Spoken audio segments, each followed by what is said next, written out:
So yeah, man. Addiction, man. There's too many brothers and sisters, okay, living on the couch in the basement.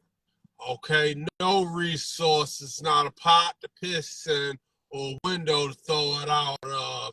Then you get online and we want to portray something. We want to play a role and act like something that's not really happening. You know, can't take care of responsibilities. Want to pass the blame off on somebody else. And then there's this peculiar relationship that exists with chemically dependent people and their families, right? There's this animosity, this build up, this anger, resentment, and all these different kinds of things. And we pass blame, right? We pass blame. Um, and then there's a focus on everything except for the culprit. What the main issue, what the main problem is, and a lot of times, because yeah, people go through hell and high water to hold on to their ideas and to be right. And a lot of times these chemicals, okay, alcohol, marijuana, coke, heroin, dope, whatever you have, whatever, um, we don't want to admit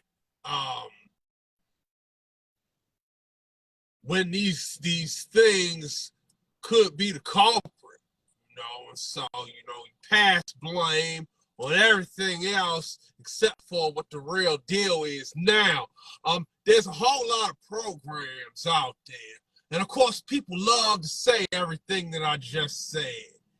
You know, people love to point them things out, even people who dealing with those kinds of issues, right?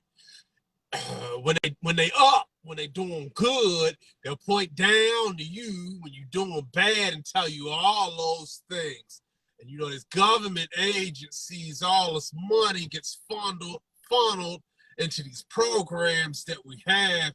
The thing is that 10 points of recovery is not based on how much money can be accrued. I'm not going to say it's not about saying the status quo or what's commonly said. This is an unconventional program to deal with unconventional problems. Okay, and the bottom line with all of them things that I just said, once you look at your life and you look at yourself, okay, and see, boom, here it is, right? If I was to walk into a room full of kindergartners and I was to say, hey, kids, what do you want? What do you want? Man, all them hands would shoot up. We'd hear all of the wildest ideas from them using their imaginations, all kinds of things that you'd hear from these children. If you got children, they'll talk you to death about their ideas and about the things that they want out of life. But see, somewhere along the line, what happens to us is that we're told what we can't do. We're told that we can't be who we want to be. We're told the things that we want to do are an impossibility, little by little. And gradually, more and more, we hold on to those things. But the thing about it is that childlike imagination, they come into the world with purpose. That energy is there and is designed to help push them towards what they see themselves being or what they see themselves becoming at that point. And what's supposed to happen is they're supposed to grow into that. Nobody's supposed to tell a child you can't. But that's what happens to us, because of people who don't know any better, right? They raise us the best that they can. They do the best they can with what they have. And so what begins to happen is when you go through life like that and you start to believe that you can't. You can't. It's an impossibility. Okay, you're this kind of person. You look like this. You look like that. You can't do that. This is what you need to do. This is what you're more suited to do. And what happens is gradually over a period, that purpose gets suppressed. Your dreams, they're deferred, and they don't go anywhere though. They're still there. But what they do is they reach out, they scream out to you. But you believe that you can't. You believe that you can't be what you want to be. You can't do that thing that you want to do. And so in order to do that, you got to silence that part of you, that purpose that you have, right? And so that's why we reach for drugs. That's why we reach for alcohol. See, because the bottom line, man, I'm going to tell you, and I'm going to just be straight up with you. If you feel like you got to drink every day, if you feel like you got to smoke every day, okay, that's something that you trying to medicate. There's something there. There's something that's going on. And there's 10 points of recovery is about finding that. Because this ain't the kind of program. See, it's a whole lot of programs out there, man, to where they try to put you in a straitjacket, make you conform, and use all of your flaws. Every time you messed up, they want to use it against you. You grew up, you figured you wanted to rebel. We want to be rebellious. We want to buck. We want to go against the grain and show to society that, yes, I can be who I want to be. Yes, I can do the things that I want to do. And we get reprimanded. We get slapped on the wrist. We get incarcerated. Probation. Our families go against us. Our women, or in the other case, people turn our children against us, and all these different kinds of things. And once you get beat down, once you can't go no further, once you end up in that bad predicament, they're right there to say, "Told you so." And so now you feel like the only thing left to do is to conform, get inside that box, that straitjacket, and do what somebody else tells you to do. Live the way somebody else tells you that you're supposed to live. Live somebody else's purpose. And it's misery. You do that for a while, and you get yourself back together. Get some money in your pocket, you start looking good, but you still got that purpose gnawing at you. And things get boring. And we remember why we started breaking the law in the first place, right? We remember all those things. We remember why we were so angry.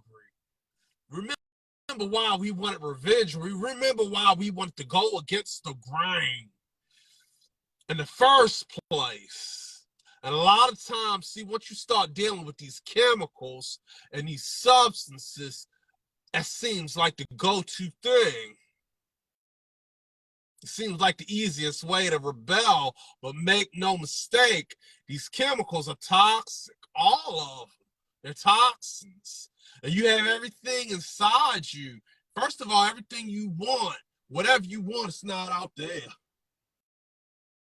What I want is not out there. Everything that I want is right here. All right?